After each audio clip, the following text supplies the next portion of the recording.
This channel does not promote any violent, harmful, or illegal activities. All content provided by this channel is meant for an educational purpose only.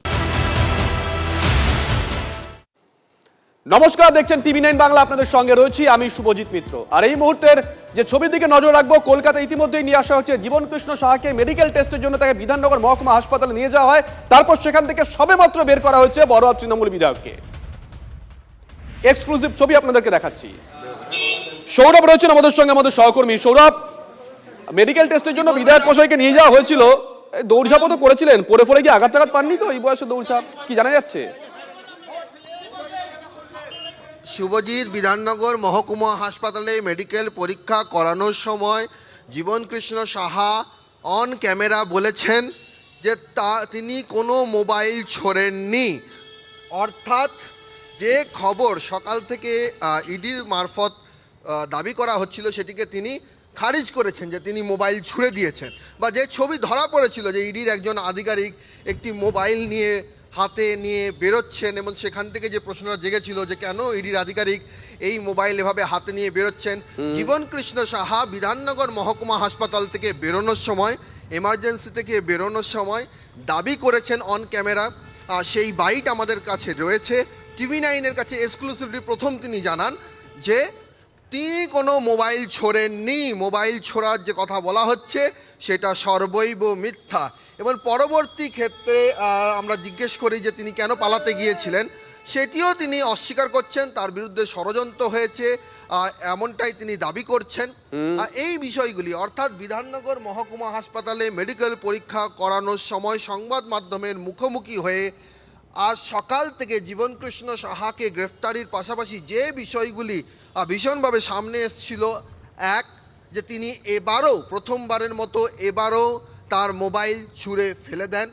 দুই, তিনি পালানোর চেষ্টা করেছিলেন এবং সেই পালাতে গিয়ে তিনি চোট পান, নর্দমায় গিয়ে পড়ে যান। তার কিছু ছবিও সমাজ মাধ্যমে ভেসে উঠেছে, স্টিল ছবি, সেগুলো সামনে এসেছে। এই সবের ক্ষেত্রেই এই সব বিষয়গুলোই নিয়েই জীবনকৃষ্ণ সাহা তিনি দাবি করেছেন যে এই অভিযোগ সর্বৈব মিথ্যা, তিনি মোবাইল ছোড়েননি। অর্থাৎ যে ইডির আধিকারিকের যে ছবি ধরা পড়েছে, ইডির আধিকারিক একটি মোবাইল দুটি আঙ্গুলকে চিমটির মতো ব্যবহার করে, ঠিক যেমন কোনো নোংরা লাগা কোনো জিনিস আমরা ধরি সেইভাবে একটি মোবাইলকে হাতে নিয়ে বেরোচ্ছেন একজন ইডির আধিকারিক। তা থেকে যে বিষয়টি উঠে এসেছিল যে এবারও দ্বিতীয় দফায় মোবাইল ছুঁড়ে ফেলেছেন জীবন, কিন্তু তিনি দাবি করলেন, সৌরভ তুমি যে কথা বলছিলে, তিনি দাবি করেছেন তিনি কোনো রকম ভাবে মোবাইল ছুঁড়ে ফেলেননি। আমরা একই সঙ্গে আপনাদেরকে তিনটে ছবি দেখাচ্ছি। সৌরভ দত্ত আমাদের সহকর্মী, ওই জীবনকৃষ্ণ সাহাকে যে গাড়ি করে নিয়ে যাওয়া হচ্ছে ঠিক তার পিছনেই রয়েছে, আমাদের গাড়িতে রয়েছে, সেই ছবি আপনাদেরকে দেখাচ্ছি আমরা, লাইভ ছবি দেখুন। সৌরভ দত্ত আমাদের সহকর্মী রয়েছেন। আমরা যে ছবি দেখাচ্ছি একটু আগেই বিধাননগর মহকুমা হাসপাতাল থেকে তার মেডিকেল করিয়ে তাকে নিয়ে বেরোন ইডি আধিকারিকরা, কেন্দ্রীয় বাহিনীর জওয়ানরাও ছিলেন। সেই সময় তিনি জানিয়েছিলেন যে তিনি কোনো রকম মোবাইল ছুঁড়ে ফেলেননি। এর আগে অবশ্য আমরা দেখেছিলাম সিবিআই যখন তার বাড়িতে গেছিল তখনও তিনি মোবাইল ছুঁড়ে ফেলে দিয়েছিলেন।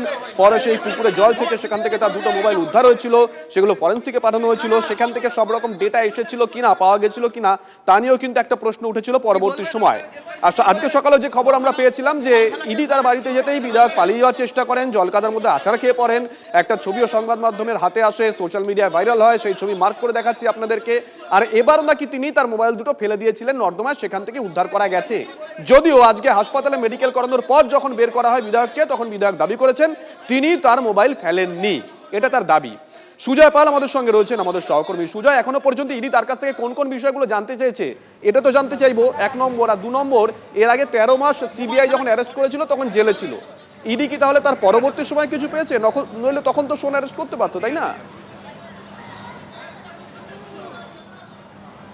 দেখো, নতুন তো আসা তথ্যের ভিত্তিতে তাকে গ্রেফতার করা হয়েছে এবং সেই নতুন তথ্যের ভিত্তিতে তাকে গ্রেফতার করার পর আজকে তাকে আদালতে নিয়ে আসা হচ্ছে এবং আদালতে আজকে ইডির তরফ থেকে বিশেষ সরকারি আইনজীবী ধীরেশ দ্বিবেদী থাকবেন এবং ভাস্কর প্রসাদ বন্দ্যোপাধ্যায় থাকবেন। এবং সূত্র মারফত যেটা জানাচ্ছে, ইডি আজকে তাকে 14 দিনের জন্য নিজেদের হেফাজতে চাইবে এবং তার এই যে অসহযোগিতা, তদন্তে অসহযোগিতা, তদন্তকারীদের অসহযোগিতা, মোবাইল ছুঁড়ে ফেলা, পালিয়ে যাওয়ার চেষ্টা, এই সংক্রান্ত যে সমস্ত অভিযোগ এখনো পর্যন্ত ইডি সামনে এনেছে সেই সমস্তটা আজকে বিচারকের সামনে আনা হবে। যে জীবনকৃষ্ণ সাহা তদন্তকারীদের দেখে বা তদন্তকারী টিম তার বাড়িতে পৌঁছতে দেখে এই কাণ্ড ঘটিয়েছেন। যদিও শেষমেশ তাকে গ্রেফতার করা হয়েছে। যতই তিনি দাবি করুন ইডির কাছে সেই সমস্ত তথ্য প্রমাণ রয়েছে, সেটা দেখার পরেই যে তারা এই দাবি করছে সেটা বলা।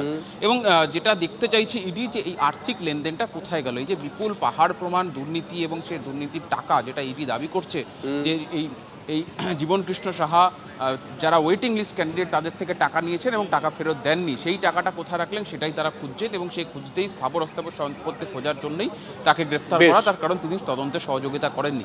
এখন দেখার যে নিজেদের হেফাজতে পেলে তাকে জেরা করে এই তথ্য তারা বের করতে পারে কিনা। সুজয় সঙ্গে থাকো। এর আগেও আমরা দেখেছিলাম সিবিআই যখন তার বাড়িতে গেছিল তখন সিবিআইকে দেখে তার দুটো মোবাইল ফোন পুকুরের মধ্যে ফেলে দিয়েছিলেন জীবনকৃষ্ণ সাহা। পরে অবশ্য সেই পুকুরে জল ছেঁচে সেখান থেকে ফোন দুটো উদ্ধার করা হয়েছিল, ডেটা সংগ্রহ করার চেষ্টা করা হয়েছিল, এমনকি এটাও শোনা গেছিল সেই সময় সব ডেটা হয়তো পাওয়া যায়নি। আজকেও সেই ঘটনার পুনরাবৃত্তি করেছেন বলেই সূত্র মারফত খবর। যদিও আমাদের ক্যামেরার সামনে মুখ খুলে জীবনকৃষ্ণ সাহা দাবি করেছেন তিনি আজকে অন্তত তার কোনো মোবাইল ছুঁড়ে ফেলে দেননি। কি বলেছেন শোনাই। না না, মোবাইল ফেলা কেস ঘটেনি, কিচ্ছু হয়নি। না না, ভোট ফেলে এটা করতে না না, তদন্ত সহযোগিতা করতে মোবাইল ফেলা হয়নি।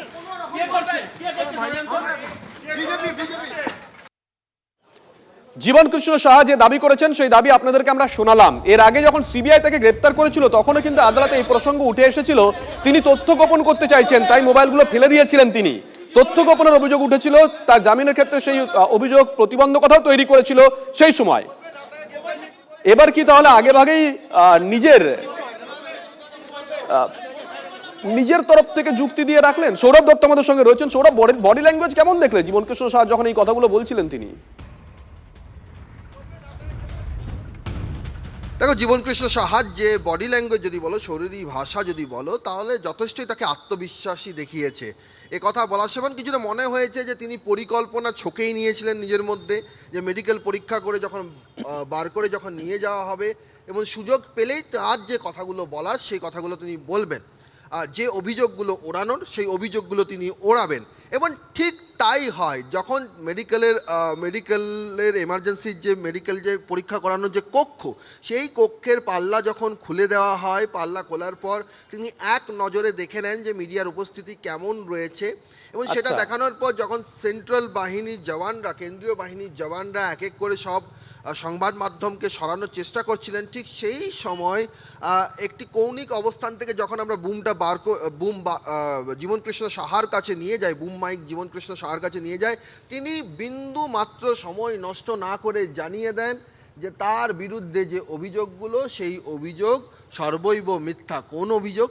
সকাল থেকে জীবনকৃষ্ণ সাহা গ্রেফতার হওয়ার পর থেকে যে বিষয়টি প্রথম উঠে এসছে, যে প্রথমবারের মতো এবারও এই যাত্রাতেও জীবনকৃষ্ণ সাহা তার মোবাইল ছুঁড়ে ফেলার চেষ্টা করেছিলেন। তিনি প্রথম কথাই বলেন মোবাইল ছুঁড়ে ফেলা হয়নি, মোবাইল ছুঁড়ে ফেলা হয়নি, মোবাইল ছুঁড়ে ফেলার অভিযোগ ঠিক নয়, সেই কথাটা ঠিক নয়। এবং একই সঙ্গে তিনি তারপর তাকে প্রশ্ন করা হয় যে কাদায় কেন পড়ে গেলেন, নর্দমায় কেন পড়ে গেলেন, নর্দমায় পড়ে যাওয়ার কি কারণ? আর সেটাও তিনি অস্বীকার করেন। দ্রুত তাকে কেন্দ্রীয় বাহিনীর জওয়ানরা, ইডির আধিকারিকরা গাড়ির মধ্যে বসিয়ে দেন। কিন্তু স্পষ্টভাবে তিনি বারবার যেটা তার পক্ষ থেকে যে বক্তব্য পেশ করার চেষ্টা করেছেন, যে মোবাইল তিনি ছোড়েননি এবং পালানোরও তিনি চেষ্টা করেননি। অর্থাৎ যে দুটি অভিযোগকে ঘিরে জীবনকৃষ্ণ সাহার গ্রেপ্তারির পাশাপাশি যে দুটি অভিযোগ এদিন শিরোনামে রয়েছে, সেই দুটো অভিযোগকেই তিনি অস্বীকার করেছেন। সঙ্গে থাকো সৌরভ, দুটো ছবি আমরা দেখাচ্ছি। সৌরভ যে দুটো ছবির কথা বলছিল, এক যখন জীবনকৃষ্ণ সাহাকে হাসপাতাল থেকে মেডিকেল করিয়ে ইডি আধিকারিকরা নিয়ে আসছেন তখন তাকে ঘিরেছিলেন কেন্দ্রীয় বাহিনীর জওয়ানরা।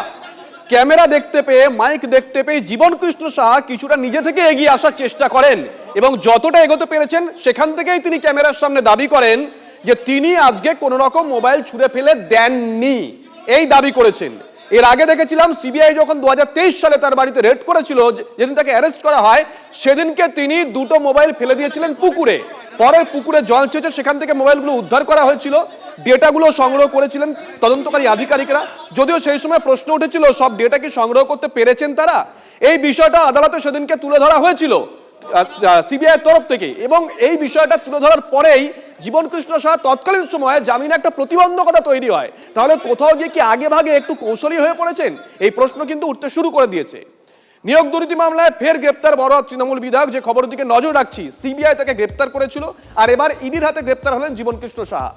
ইডি সূত্রে দাবি তিনি এখনো পর্যন্ত তদন্তে কোনো রকম সহযোগিতা করেননি, তবে তিনি পালিয়ে যাওয়ার একটা চেষ্টা করেছিলেন সূত্র মারফত, এমনটাও দাবি করা হয়। পালাতে গিয়ে তিনি আছাড় খেয়ে যান, তখনই তাকে গিয়ে ধরেন কেন্দ্রীয় বাহিনীর জওয়ানরা।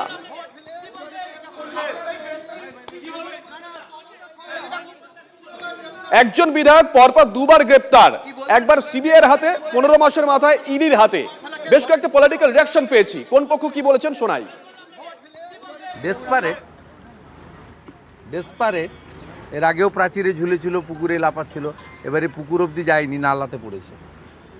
এবং জীবনকৃষ্ণ সাহা ছিল পার্থ চ্যাটার্জি ভাইপো, কালীঘাটের কাকু মানিক ভট্টাচার্যের অন্যতম বড় এজেন্ট। জীবনকৃষ্ণ সাহার কাছে থেমে থাকলে হবে না।